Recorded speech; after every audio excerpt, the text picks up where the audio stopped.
During their full meeting this week in Baltimore, the U.S. Catholic bishops approved that much anticipated and controversial document on the Eucharist, now titled The Mystery of the Eucharist in the Life of the Church. What does it contain and how might it be used?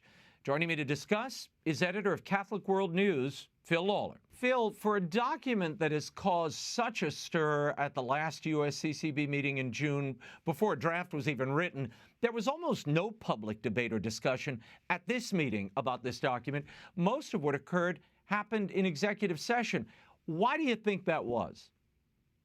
I think the bishops put a very high priority on preserving a facade of unity, and I insist on calling it a facade because they are not united on this, as they've proven throughout the last year. We've had a lot of debates and sort of sniping at each other. But once they got together, they put a very high premium on giving people the impression that there was an agreement, which in fact is not there. What did you make of the fact that prior to any agreement, even the draft, you had the Vatican publishing an interview with Cardinal Roger Mahoney, one of the most scandal-ridden and tragic figures in the last 50 years in Catholicism, using him as almost a benchmark of what the bishops should be using in their approach to these politicians who dissent from church teaching and yet want to go receive the Eucharist. What did you make of that? I thought that was absolutely stunning when I saw on the Vatican News site an interview with Cardinal Mahoney. Why would you think of Cardinal Mahoney? I mean, to be honest with you, I had almost forgotten him myself, happily.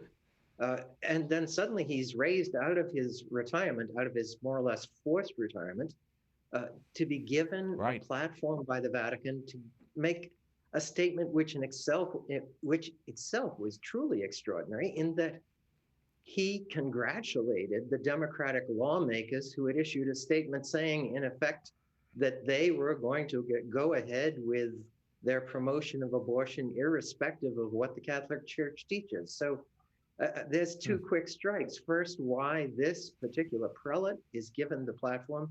And second, why, when he's given the platform, he applauds the people at whom this document should have been aimed. And then, of course, the third strike, the Vatican chose to put this out on the eve of the bishops' meeting. To me, it seemed a very clear indication that the people who took that line, took the line that Cardinal Mahoney took, that Cardinal Cupich is taking, that they have the backing of Rome. Yeah, no, they clearly wanted to queer the deal here, and the approach that and the movement that was already forward moving here. And as far as we're talking about Mahoney, and as long as we're talking about him, he's all for reserving penalties against these dissenting Catholic politicians. But the moment a little nun dared to critique his very flawed document on the Eucharist 20-something years ago, he wanted to cut her head off and remove her vocation, as I recall. So I'll leave that on the table. People can very well, yes. Yeah, I do too. I think I might have even written something about it. While their document fails, Phil, to address dissenting politicians, the bishops' proposed Eucharistic Revival begins in June of 2022. It culminates with a National Congress. I want to play a piece of the PSA that they ran for this upcoming event. Roll that.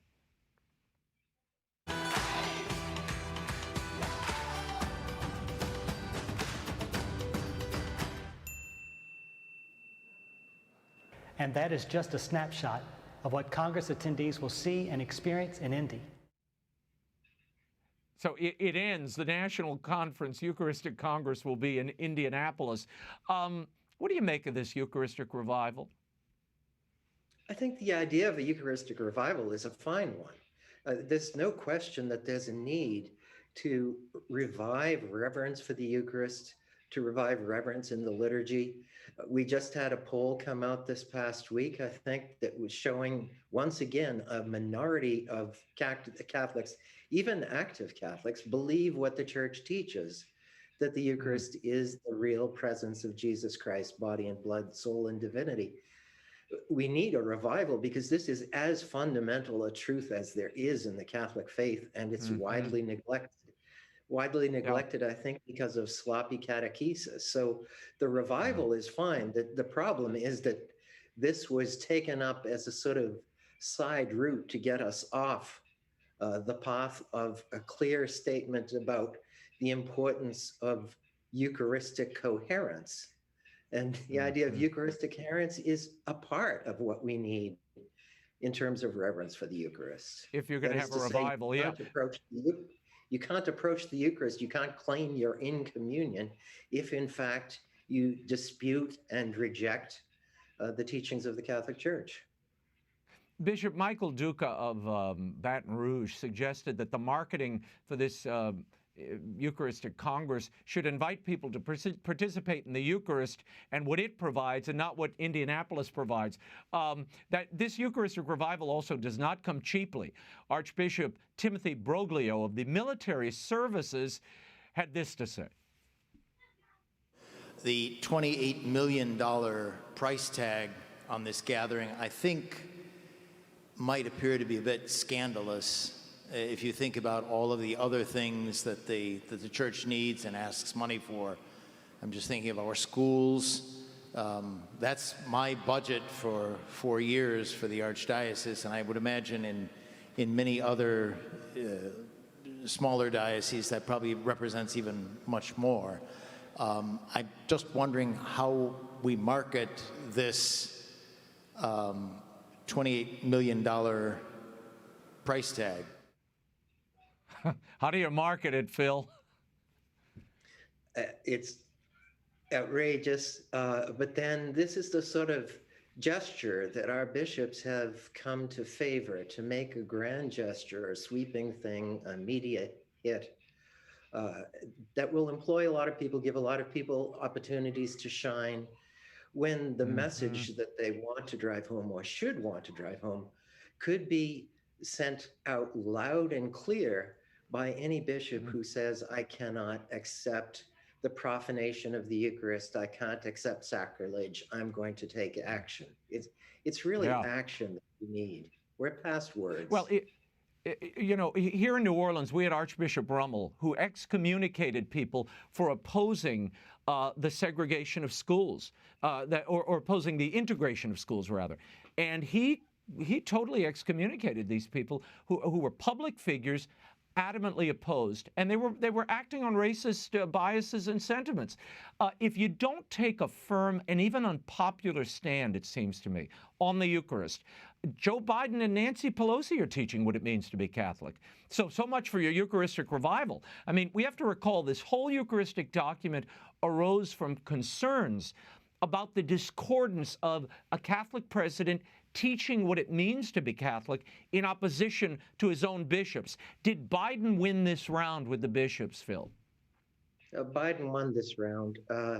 And Biden is going to keep winning rounds as long as the bishops refused or back away, back down, and don't make a very clear statement. You know, the problem with this statement is a lot of good Catholics are going to come away from it saying, oh, the bishops made a strong statement about about the great gift of the Eucharist and the need for reverence in the Eucharist. But what everybody was asking, the question that everybody was asking, they ducked.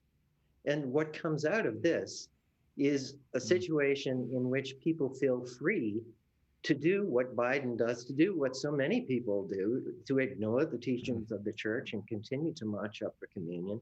It's almost an invitation to disobedience. And for that reason, I think, contrary to what some of my friends are saying, I think that this statement is worse than nothing. Wow. Okay, I want to move on and ask you about something before I let you go. This past weekend, in an interview with a television channel in Switzerland, Archbishop Arthur Roche, he is the prefect of liturgy at the Vatican, he addressed the Pope's Moto Proprio, guardians of tradition, which limits the use of the traditional Latin Mass. Roche said, quote, "The normal form of the celebration of the Roman Rite is found in those documents that have been published since the Second Vatican Council, Pope John Paul II's Ecclesia Dei and Benedict XVI's Summorum Pontificum, were established in order to encourage the Lefebvrists, above all, to return to unity with the church. It's clear that Traditionis Custodes is saying, okay, this experiment has not entirely been successful, and so let us go back to what the Second Vatican Council required of the Church. Your thoughts here, Phil, and what do you make of the assertion that Benedict wrote Summorum Pontificum to encourage Lefebvrists to return to the Church? Well, he didn't, and my authority for that is the man who wrote the document. He said he did not write it simply to encourage the Lefebvrists to come back. He wrote it to make an opening for a revival of the liturgy. Once again, we're talking about reverence for the Eucharist in the liturgy. And he was fairly forthright about that. You know, there's a lack of continuity here, or a break of continuity, because if Pope Benedict the 16th was writing for one purpose and made it very explicit, and now you say that wasn't his purpose, well, the next Pope can turn around and say he has another purpose for this.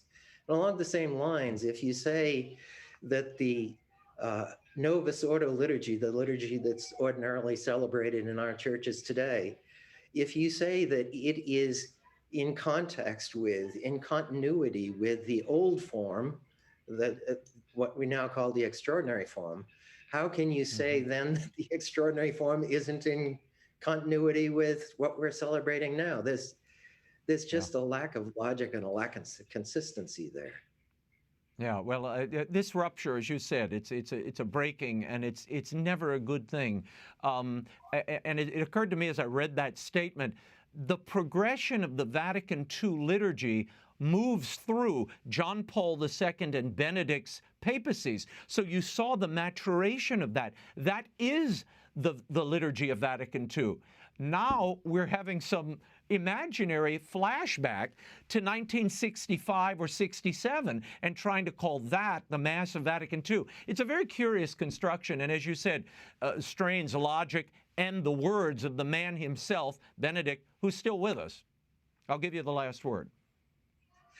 You're right. And I just add as a last word, I would be happy with the liturgy that was the liturgical guidelines that were given to us by the Second Vatican Council. That's not what we have. The attempted reform of the liturgy that the Council called for was hijacked. And what we've got now is something very different from what the Council actually wanted. I agree with you. I encourage people to go read those documents. You'll see. You'd be shocked. You can also read Phil Lawler's commentary at catholicculture.org. Phil, thank you for being here. Thank you.